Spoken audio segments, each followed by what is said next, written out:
Fala aí galera, beleza? Rodrigo Rainer, TV Camisa 12, Resenha da Massa 44, hoje dia 17 de abril de 2017, pós-feriado aí, quando eu dei uma viajada, tive fora, não consegui gravar o resenha de sexta-feira e também não consegui ver o jogo de ontem contra o RT, empate de 1 a 1 em casa, né? Mando do RT, mas o jogo é em casa, torcida do Atlético presente e tal, e um péssimo resultado na verdade.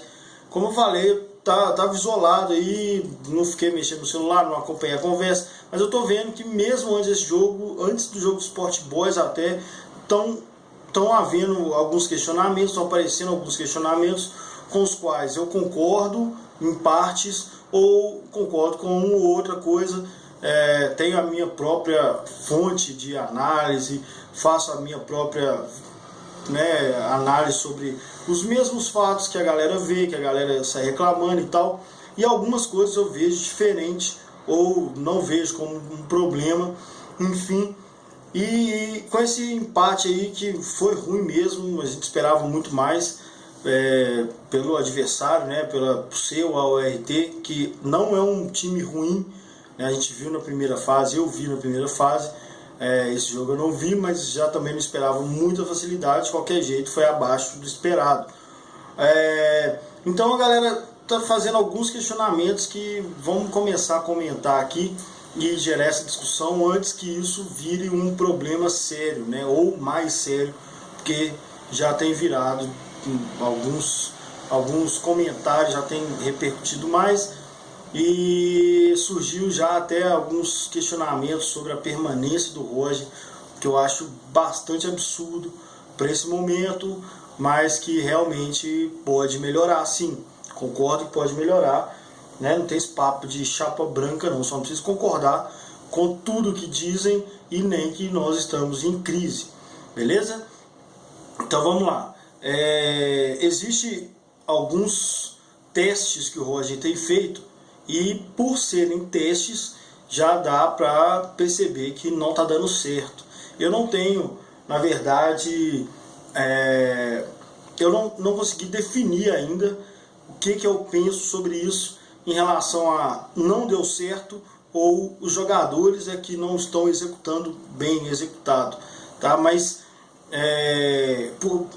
isso por quê? Porque pode ser que o Roger está tentando alguma coisa que nunca vai dar certo. Mas pode ser que mesmo se ele tentasse outra coisa, talvez o convencional em alguns casos, caso dos volantes, por exemplo, se ele tentasse o convencional e os jogadores não executassem bem, daria errado, apareceria errado do mesmo jeito.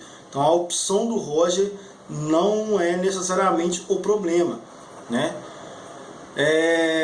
Vamos lá, começando pelo meio de campo, né, que é o que tem sido mais reclamado. Para mim não é o pior problema do Atlético, mas a galera trata como se existisse uma tradição de camisa 10 armador no Atlético. Nunca existiu essa tradição. O Atlético nunca teve destaque na camisa 10 antes de Ronaldinho Gaúcho. Não tem nenhum ídolo do Galo camisa 10 antes de Ronaldinho Gaúcho. Então não vamos dizer que isso é tradição. Mas a torcida acostumou, deu certo, beleza e tal, queremos um camisa 10.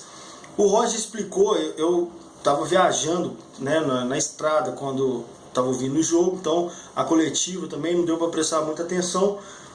Mas o Roger explicou essa questão, né? Pelo que ele disse, eu entendi que Casares e Otero têm a responsabilidade de armar quando estão com a bola, centralizar mais o jogo e dali distribuir ou dar assistências, enfim. Mas quando não estão com a bola, eles têm a função de ajudar as laterais, reforçar a marcação nas laterais. Ou seja, não é uma função simples, né? Você é ponta, você é 10. Não, sem a bola, você fica ali ajudando a cercar os laterais adversários. Com a bola, você corre para o meio com ela, leva a bola, faz a sua jogada de armador. É isso. Então, pode ser que nunca dê certo isso, mas pode ser que os jogadores não estejam executando da forma como foi combinado. Beleza? Para mim, a alternativa para isso aí é o Roger fazer o Casares ser o armador centralizado ou até, mas entre os dois eu prefiro Casares ser o armador centralizado, ok? E aí colocar outros jogadores com a função de ponta, né, marcando quando tivessem a bola ou levando a bola para os atacantes quando tiverem com domínio da bola.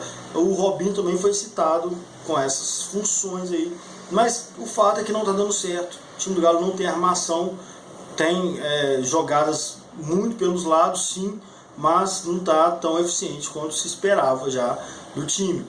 O outro problema, para mim, é o maior, que existe também uma percepção da torcida, ou até da imprensa, que infelizmente, até fui citado aí no Twitter esses dias, fui ver ontem, domingo, que eu sempre falo isso, né? A torcida pauta a imprensa pauta a torcida em algumas vezes, e isso só não pode chegar na diretoria como um fator que auxilie numa decisão, né? A torcida puta depois do jogo, num resultado ruim, pautar a entrevista coletiva, por exemplo, não é legal, não gosto, mas não é absurdo, né? Os caras estão nervosos, vaiaram no jogo, faz uma, duas, três entrevistas ali, seu nome, seu bairro, vê o que a galera tá falando, vai para a coletiva e tenta representar esses torcedores.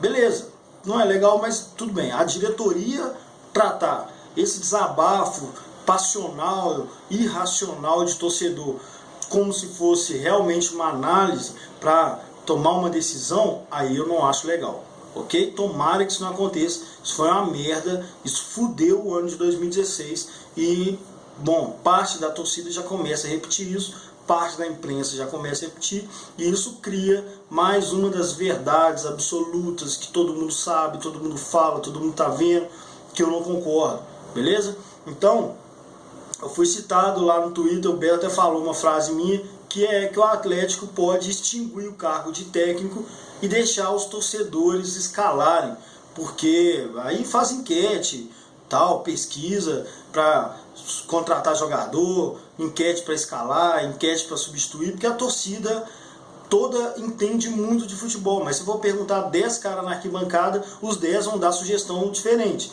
Todos os 10 estão putos com o técnico, mas os 10 acham que a saída era outra. Cada um fala uma coisa, ou seja, não tem lógica nenhuma nisso, não tem racionalidade nenhuma nisso. Então isso não pode pautar, principalmente a diretoria, ok? Uma dessas questões é a questão da volância. Na live de quinta-feira, na quarta-feira, né, a gente gravou, teve Camisa 12, vai ter outra live na semana, fica atento aí, acompanha lá para vocês participarem. Pode até mexer o saco lá, não tem problema. Mas a gente falou sobre a possibilidade do Adilson entrar no time. E aí eu falei, de fato, o Adilson pode ajudar bastante, mas não vão ser 3 volantes em momento nenhum, porque o Atlético já não tem 2 volantes. O Atlético tem um volante, está sobrecarregado, está marcando muito. A gente fala, pra você ter uma ideia como é a análise de torcedor, né? A gente fala que Marcos Rocha não marca ninguém, e agora esse papo do Carioca. Carioca, desde o começo do ano, a galera já está implicando com ele, que o jeito dele jogar não é diferente dos Pitbull e tal, não sei o quê. Isso é opinião, para mim isso não tem fundamento, mas a galera está criticando que ele não marca, e o Marcos Rocha é criticado por isso há anos. E os dois são os maiores desarmadores do Atlético. Então não faz sentido, né? A minha análise é baseada no resultado do jogo, os fatos que acontecem no jogo, e se dizem que o Carioca não marca ninguém e os números dizem que ele é o segundo maior desarmador do time, eu não vou concordar com o que todo mundo está dizendo. Mas na verdade o que eu acho que está acontecendo aí é uma confusão, porque acham que o Elias é volante. Quando se fala de volante no Atlético, a galera pensa em Eder Lopes, a galera pensa no Doriva, a galera pensa no Pierre, no Donizete, vê os volantes de outro time e acha que o pitbullzão tal é a característica do volante. E aí há muitos anos o Atlético e vários times jogam com 2 volantes. um primeiro volante, que é o primeiro cara que protege a zaga ali. Esse cara é o desarmador mesmo, destruidor de jogada, dá porrada, dá carrinho, ou não, igual o Carioca, não dá carrinho, não dá porrada, mas destrói a jogada. Ele é o maior fazedor de falta do Atlético, é o que toma mais cartão, e se fosse diferente do perfil dele, de não sujar o calção, talvez ele tomaria vários cartões vermelhos, ele toma cartão amarelo, tem mais cartão amarelo no Atlético, enfim, ele é o volante. O Carioca é de fato o volante, só não é pitbull, ok? Quando a gente fala de jogar com dois volantes, é porque normalmente os times liberam os laterais, que é o caso do Galo, com um volante só. Isso está errado, e o Roger tem que ver isso. Por que eu falo um volante só? Porque o Elias é meia, o Elias não é volante, o Elias já está mais para meio atacante do que para defensor. E a galera não consegue perceber isso. Então, teoricamente, o Galo joga com dois volantes, mas não joga de fato com dois volantes. E se entrar o Elias não, se entrar o Adilson, o Atlético vai passar a ter dois volantes. E aí, o Elias é mais um que pode solucionar essa falta de um distribuidor no meio atacante, né? Que eu nem acho que ele seja a categoria que precisa para ser um 10, não acho que ele seja, mas sim criação, carregar a bola, trazer a bola do meio, né, dos volantes ou dos laterais para a frente da área. Ele pode fazer isso, ele tem feito só isso praticamente, mas sem ser o cara o 10, porque na marcação o Elias não ajuda muito. Então, de fato, o Atlético só tem um volante. Se o Adilson entrar, todo mundo vai falar que o Galo está jogando com 3 volantes, e eu não concordo, eu acho que seriam 2. O Elias é meia, ok? E aí, essa confusão, o Roger já tem que estar vendo isso. No jogo contra o Sport Boys, eu não gravei, né? Quer dizer, gravei, mas não tive tempo de publicar, mas eu falei isso. O Elias joga a uma distância do Carioca que nem pode se dizer que é uma dupla de volantes. Eles jogam tão distantes que não dá para falar que 2 volantes jogando no Galo. Não tem. O Carioca está isolado do Elias. O Carioca é o primeiro cara ali para marcar os contra-ataques e tal. A gente tem tomado muito gol por cima dele, né? Os lançamentos longos, porque quando vem bola trabalhada ali do ataque adversário, ele realmente desmarca. Só que as bolas atravessadas, isso aí é para fugir mesmo desse tipo de marcação que tá falha, só com um jogador, beleza? A minha impressão é que precisa mesmo de outro volante, porque o Elias tem que fazer outra função no Atlético. O Roger tem que perceber essa distância entre os meias e volantes do Atlético. Eu queria falar só um pouco sobre o Gabriel, que tem errado muito, mas eu sempre falo que a gente tem que ter paciência com esses jogadores da base. O Gabriel, eu não esperava que ele fosse o titular nessa parte da temporada já. Eu esperava que o Eraso já estivesse pronto e até o Felipe Santana já tivesse em melhor fase, né? Melhor desenvolvimento aí de se acostumar mesmo e voltar a jogar com frequência e pá. Então eu não imaginava que o Gabriel teria essa responsabilidade. Tendo essa responsabilidade, pela idade do Gabriel, pelo tempo que ele tem de profissional, eu entendo os erros, não vou cobrá-lo como se fosse tão absurdo igual a galera quer fazer parecer. Ele está muito próximo de um ótimo zagueiro com 22 anos. Então os erros dele são esperados. O problema é precisar dele como titular agora. Eu acho que isso que é o maior problema do Atlético. Não o Gabriel não serve. Isso para mim é absurdo. Dentre as lendas aí que a galera cria e que acabam chegando no treinador, acabam chegando na diretoria e vindo um problema enorme que na verdade não existe. Às vezes a gente ataca, faz o questionamento errado, ataca o que não é problema, ataca alguma coisa que é mais fácil de fazer, né? Hoje, por exemplo, Carioca em campo já é foco para 90% das reclamações, independente do resultado, independente da atuação dele. Já foi Patrick, já foi Marcos Rocha, e o técnico sempre vai junto com esse tipo de comentário, sem muito fundamento, sem muita pesquisa. E aí, bom, o Roger, ele tem as propostas dele, ele tem que ter ele tem que ter a consciência de que algumas coisas não estão funcionando, aí principalmente o meio, tanto defensivamente quanto ofensivamente, para mim é o pior problema do Atlético no momento. E ele tem que ter o tempo para mudar a filosofia de jogo do Atlético, que vem de 4 anos, 5 anos atrás, que é o tal do Galo Doido, e que já está surgindo esse assunto como se isso fosse legal, o Galo Doido dando saudade. Bom, na minha opinião, e aí baseado nos fatos, o Galo Doido fez muito mais mal do que bem para o Atlético. Ah, mas nós somos campeão da Libertadores, nós somos campeão da Copa do Brasil sendo o Galo Doido. Beleza, fomos campeões, deu certo, mas foi por causa de milagre. Não foi por causa que isso é um planejamento que dá certo, um estilo de jogo que deu certo no Atlético. Não deu certo no Atlético, o Galo Doido nunca deu certo no Atlético. Os títulos vieram por acasos do futebol, raça. O time de 2014, por exemplo, era muito pior do que esse time de hoje. Porém, tinha o fator de vontade e raça que está faltando para esse time desde o ano passado. Beleza? Não quer dizer que é normal ou bem planejado ou bem executado tomar 2-0 fora de casa em mata-mata, tomar mais um gol em casa em mata-mata e fazer uma virada de 4-1. Isso não é planejável, isso não é um esquema, isso não é uma estratégia de jogo. Como que o Galo Doido vai dar saudade para você? Se a Libertadores precisou de milagre, precisou de gol de cagada, precisou de atacante adversário escorregando para dar certo. Técnico que tira onda de bagunça organizada, que fica ajoelhado na beira do campo. Qual que é a principal característica que influenciou no resultado da Libertadores de 2013? Foi o Cuca orando, a santa do Cuca. Nada contra o Cuca, só estou falando que isso não é bom, isso não é legal, não é uma coisa para sentir saudade.